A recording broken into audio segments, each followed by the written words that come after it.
Hi everybody, this is Alex from Walks Inside Rome, and today I will be taking you on a tour of Rome's 5 most ancient and historically interesting bridges. So, this is a whirlwind tour of history, which will take us from Rome's foundation in the 8th century BC, right up until the 4th century AD and the arrival of the Emperor Constantine in the city, and the beginning of the Christian period of the Roman Empire, and the end of essentially what we come to know as the pagan era, the pagan period. So as you can see, we're not actually starting at a bridge, but instead we're starting at the Foro Boario, which is the Italian name for the Latin Forum Boarium. This was essentially a cattle market, and it was the home to various temples, such as the one you see in front of you, which is the temple to Hercules Victor, and the temple, which I'm panning to now, of Portinus, which was essentially dedicated for the safe arrival of sailors coming in from the sea. Now the Forum Boarium is as ancient as the city itself. So we have remains here, or we found remains here from the 8th century BC, Greek remains, pottery remains, because from the very beginning of Rome's settlement, this was a bustling trading port. It was here, in this very swampy area, before it was drained by the Etruscan kings, that goods would arrive from the river Tiber and be transported into the city. Such goods that made the city incredibly wealthy in its early period. Goods such as salt. An interesting thing about salt, actually, is that the Roman army used to be paid in salt, and it's from this that we get our word salary. So I mentioned that this is where they found Greek pottery. They found Greek pottery shards here in the 8th century. If the 8th century rings a bell to any of you, that might be because it also coincides with Rome's mythical foundation. Romulus and Remus, famously the twin brothers who were suckled by the she-wolf, arrived in Rome down the river Tiber and would later go on to found Rome. Not together, of course. We all know how the story ended. Romulus wanted to found a city on the Palatine Hill. Remus wanted to found a city over on the Aventine Hill. And one day Remus transgressed the borders of the wall put up by Romulus to fortify his settlement, and Romulus killed Remus. Something which is quite interesting is this is only one version of the myth. There were other versions in circulation right up until the 1st century AD and the reign of Augustus. There were versions in which they ruled together. There were versions in which there was no fratricide at all. But the version that the Romans chose to go with was the fratricide myth, the myth in which Romulus killed Remus. We might want to ask ourselves why that was, but I would hazard a guess that the answer is that Rome had just come out of about 100 years of intense civil war. So there was an innate feeling among the kind of Roman cultural identity that the Romans were a people born for civil war. They were born to fight brother against brother and father against father. There were other foundation myths too, which didn't involve Romulus and Remus. There was one particular foundation myth which involves the god to whom, or the demigod, to whom this temple over here was dedicated, the god Hercules. One story goes that one of the labours of Hercules involved stealing the cattle, or rather retrieving the cattle that had been stolen by a character called Cacus, again over in this kind of area between here and the Palatine Hill, which is over here. So also Hercules was integrated into the story of the foundation of Rome. It's not easy at all to trace the mythical, legendary foundation of Rome, because even, as I mentioned, the Romans couldn't agree who founded their city and when. But if we look to the archaeological evidence, we can see that around this area there was significant commercial and maritime activity already from the 8th century BC. So now I'm going to take you to the first of our bridges, which was the main bridge connecting the Forum Boarium to the western bank of the Tiber, which is now home to such neighbourhoods as Trastevere and the Vatican. So let's go and have a look. So the bridge you can see before you now is the Ponz Aemilius, or the Ponte Rotto in Italian, which means the broken bridge, and it's not really hard to understand why it's got that moniker these days. Before I give you the history of this single arch structure that remains, a quick etymological note. So the Latin word for bridge was pons, pontis, and the Latin word for a bridge builder was a pontifex. If that sounds familiar to you, pontifex, that might be because the Roman high priest was called the Pontifex Maximus. Now, bridges had a conceptual as well as the practical meaning or value in antiquity. The Tiber, the river Tiber, which you see before you here, was seen as a holy river. It was given kind of religious significance in antiquity. And as well as the practical purpose of building bridges across the Tiber so that trade could be carried out and transport across the city could be facilitated more easily, the role of Pontifex was also slightly religious in bridging the two parts of the city. Pontifex also lives on now in the name of the Pope. So you might have heard of the Pontifical Palace, or the Apostolic Palace, as it's otherwise known, in Castel Gandolfo. And it was a relatively seamless transition, actually, in terms of the etymology, between the Pontifex Maximus, the pagan high priest, and the Pope that we now have today. So, to give you the story of this bridge, a wooden structure had existed since very early on, since, let's say, the 8th, 7th century BC, when the Forum Boarium was first being used as a cattle market, and goods were being transported along the river, along the Tiber, coming down from this direction, from Ostia, the coast, and goods could be transported from over here, on the west side of the Tiber, Trastevere, and towards where the Etruscans had their settlements, over here towards the city centre. Although you can't see that now, you can just see a wall. But obviously a wooden structure was not strong enough to survive the numerous floods and fires that ravaged the city throughout the millennia. So the first one we know about was in 213, a serious fire which completely destroyed the wooden pontoon. And then again in 193, another fire engulfed the city, and the same story repeated, so the bridge was completely destroyed. And then, it was a pretty bad period actually, and then at the beginning of the 2nd century AD, so kind of between about 202 BC and 190, there were a series of floods. The Tiber flooded all the time, which again carried away the bridge and made crossing the river Tiber nigh on impossible around this area. You'd have had to go much further downstream to the Ponz Fabricus. Fortunately for the Romans, they spent an awful lot of time during this period, the 2nd century BC, going around conquering the Mediterranean. And conquering the Mediterranean, conquering Macedonia, conquering Greece, brought an incredible amount of wealth. So what did the Romans do with the wealth that they accrued? They spent it on building projects. The Romans were, and still are, very famous as builders and engineers and innovators.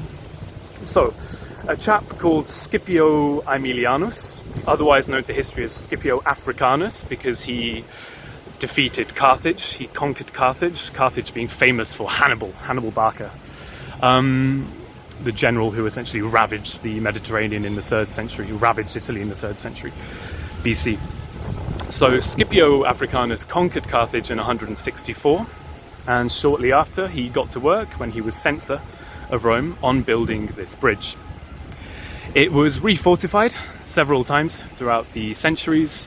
We know it was fortified in the 1st century BC under the Emperor Augustus, and later on under the lesser-known Emperor Probus. But no matter how many times it was fortified, this was not enough to save it from the elements. As you can see, this is a pretty wide open section of the river Tiber, and it was constantly prone to high currents, fast-flowing currents, and flooding. So, over the centuries, it got washed away gradually. By the early modern period, very little remained of this bridge. Only one side connecting the pier you see before you now, the arch you see before you now, to this side of the river Tiber, the eastern side of the river Tiber. It was still used, however, as a fishing pier, so locals would go and stand on it and fish from the Tiber River below. But eventually, in 1887, the Roman authorities saw fit to build the Ponte Palatino that you see before you, and as a result, the rest of the Pons Aemilius was destroyed. The bridge you can see before you now is the oldest ancient bridge that still stands in the city of Rome. It was built in 62 BC, completed in 62 BC, which makes it contemporary with the likes of Caesar, Julius Caesar, Mark Antony, and Marcus Tullius Cicero. In fact, it was built only 1 year after Cicero famously saved the Roman Republic from the conspirator Catiline, in what we now know as the Catiline conspiracy. It was built by a chap called Lucius Fabricus, and I don't know if you can see the inscription over here if I zoom in.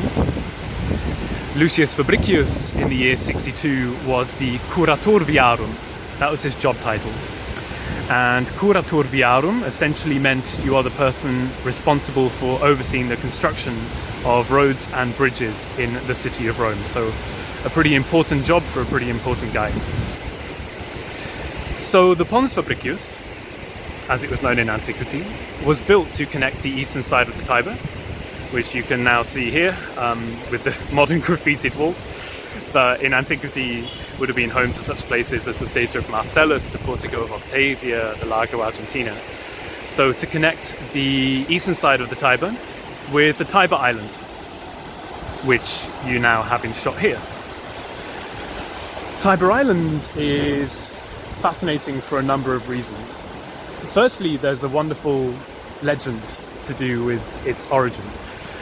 The story goes that when the last of the Etruscan kings, King Tarquinius Superbus, Tarquin the Proud, was kicked out of Rome after the rape of Lucretia in the 6th century, in order to obliterate any trace of him and any memory of him and his dynasty, the Romans looted his house, took all of his treasure, and threw it in the river Tiber. And the story goes that it was around this treasure, this mound of treasure, and you can see quite how much treasure it was by the size of the island, that the island formed. Now, of course, you know, if we talk about geology, the truth is that this was formed millennia earlier by a series of built-up sediment and alluvial deposits. But, you know, why let the truth get in the way of a good story? Another thing that makes this island fascinating and really quintessentially Roman is that for over 2 millennia, it has served exactly the same purpose. That is, as an island of healing. So, in the 3rd century BC, the mid-3rd century BC, there was a terrible plague in Rome that struck the city. The Romans were at their wits' end. They didn't really know what to do to help alleviate the situation. So they decided to send 2 envoys to the city of Epidaurus in Greece. Why Epidaurus? Because Epidaurus was home to the Asclepion, one of many Asclepion. An Asclepion was a temple to Asclepius, the Greek god of healing. And you might recognize him as a bearded chap who is always holding a staff, and around the staff are snakes. And you might have noticed too on kind of modern symbolism related to pharmacies and hospitals, you always have the snakes and the staff, and all of this derives from Greek mythology, as do so many things. So, the Roman envoys arrived in Epidaurus, mid-3rd century BC, and they were given the advice that they should found an Asclepion in Rome, a temple of healing for the city's infected, contagious. They were sent back to Rome with a snake. So they sailed from Greece, arrived in Ostia, the coast of Lazio, and made their way up the river Tiber on a barge. And as soon as they arrived here at Tiber Island, the snake jumped off the barge. Don't ask me how a snake jumps. I'm just quoting the historian Titus Livy, an ancient historian. The snake jumped off the barge and swam onto shore here on the Tiber Island, thus kind of marking the site upon which they were to build their temple of healing. So, throughout most of antiquity, this was a place where people would go if they were sick, if they were infected, to be cured if possible, but mainly to be kept away from the healthy citizens, because in a city which numbered 1 million inhabitants by the 1st century AD, the last thing you wanted was to have lots of sick, contagious people mixing with healthy citizens in close quarters. And I say it is an island of continuity because if you look up there and you can see the bell tower, it is now the site of the Hospital of the Fate Bene Fratelli, so a hospital founded in the Middle Ages which still functions as one of Rome's main hospitals and cares for people with all sorts of conditions. I'm going to take you up now because there are a couple more things to say about the bridge, mainly relating to its etymology. So I told you before that the bridge was called the Ponz Fabricus, named after Lucius Fabricius, the man who had it built. And maybe here you can see better the inscription, the dedicatory inscription. But in the Middle Ages, it also went by 2 other names. One of them was the Pons Judaeorum, or the Bridge of the Jews.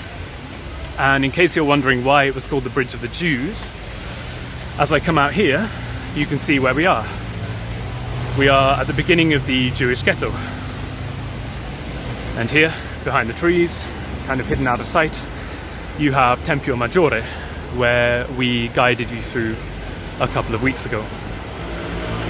So it was known as Ponz Fabricus, Pons Judaeorum, and finally one more name, and this was the Pons Quattro Capi, if I'm not mistaken, although my Latin is a bit rusty, or the Bridge of the 4 Heads. And this is because, as you can see here with these 2 statues, it had the statues of the double-headed god Janus. So here we are at the 3rd of our ancient bridges, and this one dates from 134 AD, the 2nd century AD, and it was built by a certain emperor who went by the name of Publius Aelius Hadrianus Bucellanus, or Hadrian to his friends. It was called in antiquity the Pons Aelius, taken after his second name. As I said already, it was built in 134 AD by Hadrian, not by Hadrian himself, because Hadrian, as a Roman emperor, spent little time in Rome. He had a villa up in Tivoli, a hillside town near Rome, that we've already visited on one of our virtual tours. And when he wasn't in Tivoli, he spent most of his reign touring or peregrinating the Roman provinces. So you might have heard of Hadrian's Wall, which divided England from Scotland, and stretches of which still survive. And he spent other parts of his reign touring all over the Roman Empire. In 134 AD, he was actually fighting the Jews, or conducting campaigns against the Jews in Judea, in a war that we now know as the Bar Kokhba revolt. I promised you that there would be 5 bridges, and I might have to let you down on this one instance, because the other bridge I was going to talk about no longer stands. It's not that it was destroyed, in the meantime while I was organising this tour, but this would have been the Ponz Neronis, the Bridge of Nero. There's no real reason why we should believe it was built by Nero, but the western bank of the River Tiber, over where this bridge is, was known as the Fields of Nero, so it may have derived its name from this. And the reason I'm pointing the camera here is that this is all that remains of the Bridge of Nero, which is now under the modern bridge of Vittorio Emanuele. So, going back to the Pons Aelius, it is now known as Sant'Angelo Bridge, and as you can see, there are statues, some of which are copies of Bernini, which depict various angels. This was, during the Middle Ages, a pilgrim route, and before it was known as Ponte Sant'Angelo, it was called Ponte San Pietro, or the Bridge of St. Peter, because according to legend, an angel appeared on the ramparts of this castle and deemed that it would be called so. The purpose of this bridge was to provide passage from here, the eastern bank of the Tiber and the city centre, to the Vatican. As you can see, the bridge is pretty wide. Dante tells us in the Divine Comedy that it would have had 2 lanes, so pilgrims could comfortably pass without bumping into one another.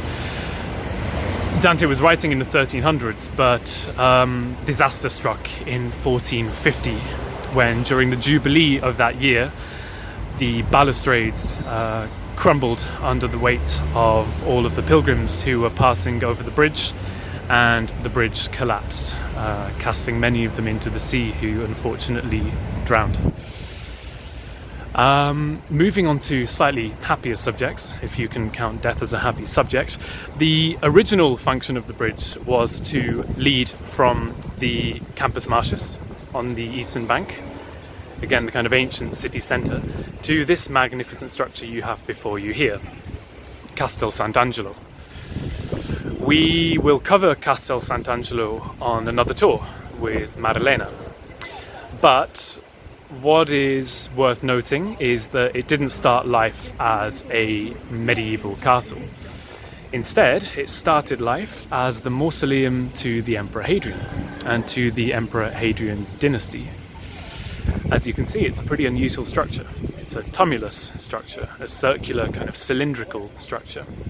And this was inspired by the ancient Etruscan tumuli, which were circular burial mounds in which aristocrats and patricians would be buried. And if you consider that the Etruscans were kind of the predecessors to the Romans, but more than predecessors, they properly infiltrated Roman society from very early on and kind of became part of the Roman aristocracy. So many of Rome's most famous figures from history could actually claim Etruscan origin. So the Etruscans had an enormous influence on Roman language, on architecture, and on art, and on mausoleums. So originally this would have been the mausoleum of the Emperor Hadrian, so the 2nd century AD. It would have been a lot more luscious than it is now. If you can picture it topped not by an angel, but topped by a magnificent statue of Hadrian appearing all triumphant in military garb and riding a chariot. And around this statue of Hadrian, on the 2nd floor of the structure, would have been trees, a kind of huge, luscious, beautiful, green, verdant area. Ancient mausolea were anything but simple. The more ornate, decorative they were, the more they sang praise of the people they were intended to house the remains of. So here we are at the last of our 5 bridges for today's virtual tour. This is the Ponte Milvio, or the Milvian Bridge, and it may not look like much, but this 6-arched structure, which has essentially retained the same form, although not the same facing, since the 3rd century BC, it was the site of essentially one of history's watershed moments. There was a battle fought on this bridge, the outcome of which crystallized Christianity as the foremost world religion today. So, the story is this. It was very common in the Roman Empire for there to be civil wars fought on account of there being a very unclear succession from one emperor or one dynasty to another. And as it so happened in the 4th century AD, so the early 300s AD, there were 2 claimants to the throne. There was a chap called Maxentius, whose villa still stands just south of Rome on the Via Appia Antica. And there was the better known Emperor Constantine I. Constantine was declared emperor by the army, which is pretty common. You might think also of the Emperor Vespasian, who built the Colosseum. He was also declared emperor by the army while fighting against the Jews in Judea. Constantine was declared emperor in 306 AD by the army in Britain, in the city of York. And if you ever visit York, you can see a statue of Constantine outside the Minster, the main cathedral. He returned to Rome 6 years later. Travel took a little bit of time. in the ancient world. And in 312 AD, October, he arrived here on the northern bank of the river Tiber. He drew up his forces for battle, and his enemy, Maxentius, the Emperor Maxentius, who was declared emperor in Rome, or rather declared himself emperor in Rome, set up his forces over there, on that side of the Tiber. Now, the night before the battle, Constantine had a vision. Looking to the stars, he saw the words "in hoc signum vincis," which in English means "under this sign you will win," and a sign of the cross, the Christian cross. Later that night, while he was sleeping, he had a dream in which Christ appeared to him and told him that if he was to have success in the upcoming battle, he should paint the sign of the cross, or he should rather ask the legionaries, his soldiers, to paint the sign of the cross on their shields. So, waking up the next morning for battle, he did just this. He instructed the army to paint the sign of the cross on their shields before marching out. The battle took place all over this area. It took place partly over here on the northern bank. It took place partly on the Milvian Bridge itself. And it took place on a wooden pontoon which Maxentius constructed in order to be able to cross the river more easily, or have another route along which to cross the river. But all in all, the battle was a easy success. It was a decisive victory for Constantine. Constantine managed to drive Maxentius back across the wooden pontoon, which is essentially where the camera is pointing now, or would have been where the camera is pointing now. And under the weight of Maxentius and his men, the pontoon collapsed. Maxentius, doing the sensible thing, as somebody fighting a battle, was wearing heavy armour, and the heavy armour ensured that he was pulled under and drowned in the Tiber. But that is not, sadly, where Maxentius' story ends. The next day, his body was dragged from the river Tiber. He was decapitated post-mortem, and his head was paraded through the streets of Rome as Constantine entered to celebrate his victory. Constantine quickly got to work in destroying any trace of his rival or his legacy. There's a building in the Roman Forum between the Via dei Fori Imperiali and the Roman Forum called the Basilica of Maxentius. But actually, it would be more accurate to call it the Basilica of Constantine. It was, in fact, Constantine actually appropriated it to himself, and, modest man that he was, installed a great big statue of himself within it. What more to say? Essentially, as I said before, it was as a result of this battle that Christianity became crystallized as the primary form of religion, not just in the Roman Empire, but now globally. And it was the vision of Christ appearing to him in his sleep and promising that he would win battle if only he would fight in hoc signum, under his sign, under this sign, that Constantine's Christianity, his beliefs, were solidified and cemented. And that's it. I hope you've enjoyed this virtual tour of Rome's ancient bridges, and be sure to tune in next week, where we will be showing you some other lesser known sites of the Eternal City. Thank you very much.